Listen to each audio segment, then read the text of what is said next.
ada satu hadis yang antum sudah hafal. Dan manfaat hadis ini untuk kita ingat terus supaya kita betul-betul menuntut ilmu syar'i. Di dalam hadis yang sahih yang diriwayatkan oleh Imam Muslim dan yang lainnya, Nabi SAW bersabda dari sahabat Abu Hurairah radhiyallahu an. Nabi bersabda, "Man naffasa an mu'minin kurbatan min kurabid dunya, naffasa Allah anhu kurbatan min kurabi yaumil qiyamah. Wa man yassara ala mu'sirin, yassara Allahu alaihi fid dunya wal akhirah. Wa man satara musliman, satara Allah fid dunya wal akhirah. Wallahu fi auni al-'abdi ma kana al-'abdu fi auni akhi. Wa man salaka tariqan yaltamisu fihi 'ilman, sahhala Allahu lahu bihi tariqan al jannah. Wa majtama'a qaumun fi baitin min buyutillah yatluna kitab Allah wa yatadarasunahu bainahum illa nazalat 'alaihimus sakinah wa ghashiyatuhumur rahmah wa haffathumul malaikah wa dzakarahumullahu fi man 'inda wa man batta'a bihi 'amaluhu lam yusri' bihi nasabuh."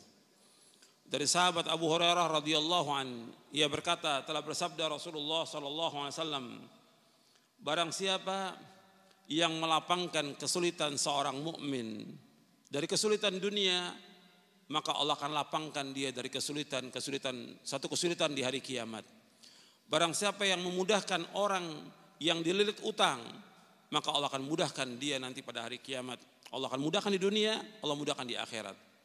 Barang siapa yang menutupi aib seorang muslim, Allah akan tutup aibnya di hari kiamat. Allah akan tutup aibnya dunia dan akhirat. Dan Allah akan senantiasa menolong seorang hamba selama hamba itu menolong saudaranya.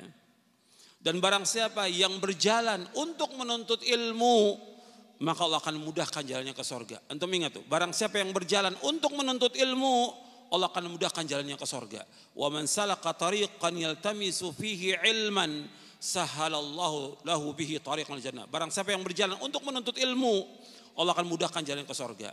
Kemudian Nabi lanjutkan SAW, wa majtama'a qaumun fi baitin min buyutillah yatluna kitab Allah wa yatadarasunahu bainahum illa nazalat alaihimus sakinah wa ghashiyatuhumur rahmah wa haffathumul malaikah wa dzakarahumullahu fi man indah.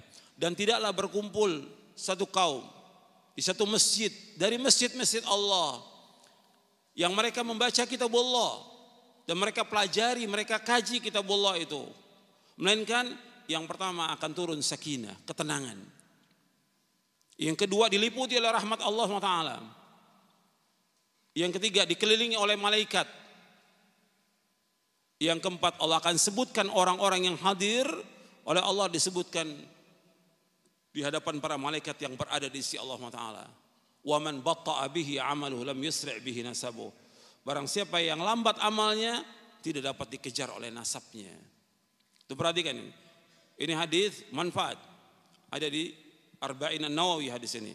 Hadis sahih riwayat Muslim. Yang pertama Nabi sebutkan, kalau ada teman kita, saudara kita mengalami kesulitan, kesusahan, bantu, jangan diam kita. Dia seorang muslim, kita kenal, kita tahu, apalagi dia saudara kita, tetangga kita, dia sulit, bantu. Allah akan hilangkan nanti kesulitan kita nanti pada hari kiamat. Orang yang memudahkan, orang yang dililit utang, dia nggak mampu untuk bayar, susah hidupnya, dililit utang karena dia nggak ngerti. Dia berutang orang miskin, kita bantu untuk bisa membayarkan hutangnya. Atau dia hutang pada kita, yang kita lihat nggak mampu dia untuk bayar, kita bebaskan. Atau kita berikan tempo atau bebaskan, seperti Allah sebutkan dalam surah Al-Baqarah, wa in kana dzu usratin fanadhiratun ilai maisarah wa an tasaddaqu khairul lakum in kuntum ta'lamun. Dan jika orang yang sulit, nggak mampu untuk bayar hutang, kamu tunda sampai waktu dia lapang. Kalau kamu sedekahkan itu lebih baik kamu, jika kamu mengetahui. Mudahkan orang yang dililit oleh hutang. Kemudian yang ketiga Nabi sebutkan, barang siapa yang menutupi aib seorang muslim, Allah akan tutup aibnya dunia dan akhirat. Jadi nggak boleh kita menyebarkan aib seorang muslim, apalagi dia orang-orang yang saleh, orang-orang yang baik, yang taat kepada Allah, taat kepada Rasulnya. Yang keempat, Allah akan selalu menolong seorang hamba selama hamba itu menolong saudaranya. Selama kita menolong seorang hamba, menolong seorang, Allah akan tolong kita.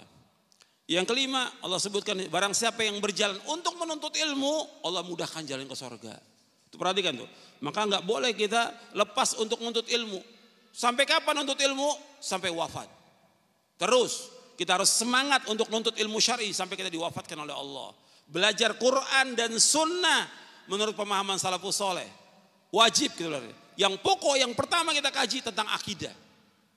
Kajian tentang akidah, bukan kajian tentang tematik-tematik, bukan. Bukan yang lain, bukan ceramah umum. Kajian Al-Quran was Sunnah ala fahmi salaf. Akidah yang pokok yang pertama kali. Kemudian selanjutnya barang siapa yang berkumpul di satu masjid, dari masjid Allah. Di masjid, kajian itu di masjid, bukan di rumah, di masjid.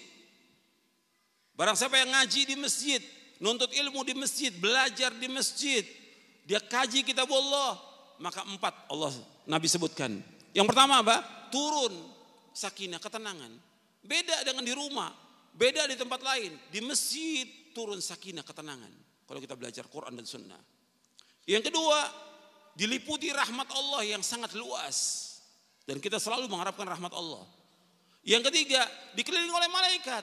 Kalau kita nuntut ilmu, malaikat itu mengepakkan sayapnya. Semua malaikat bersayap. Semua malaikat bersayap. Dia kepakkan sayapnya karena apa? Menghormati orang-orang yang nuntut ilmu.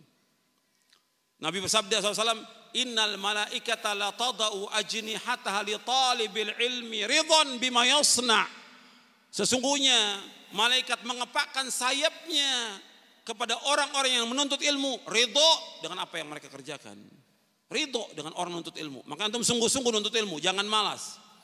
Rajin dan perhatikan, ikhlas karena Allah, catat apa yang disampaikan. Kemudian yang keempat disebutkan lagi bahwa orang yang nuntut ilmu itu, yang belajar Quran dan Sunnah, itu Allah akan sebutkan nanti di antara para malaikat yang berada di sisi Allah. Kemudian terakhirnya dia di sini, waman batta'a bihi amaluhum lam yusri' bihi nasabuh. Barang siapa yang lambat amalnya tidak dapat dikejar oleh nasabnya. Karena yang dipentingkan dalam Islam ini amal, ilmu dan amal, bukan nasab. Meskipun dia mengatakan keturunan ningrat, keturunan nabi, keturunan rasul, orang yang mulia, tetap di hari kiamat Allah akan nilai bukan nasabnya. Allah nilai apanya? Amalnya. Likullin darajatum mimma amilu. Semuanya akan diberikan derajat tergantung dari apa yang mereka amalkan. Bukan nasabnya, bukan. Amal. Yang dipentingkan dalam Islam ilmu dan amal. Ikhwani fiddin, azakumullah. Ini sebagai muqaddimah yang penting supaya kita terus semangat untuk menuntut ilmu dan mengkaji Al-Quran dan Sunnah ala fahmi salaf di masjid-masjid Allah. Di mana ada masjid, cari masjid untuk mengkaji Al-Quran wa Sunnah ala fahmi salaf. Kaji. Sebab ini tempat yang barokah.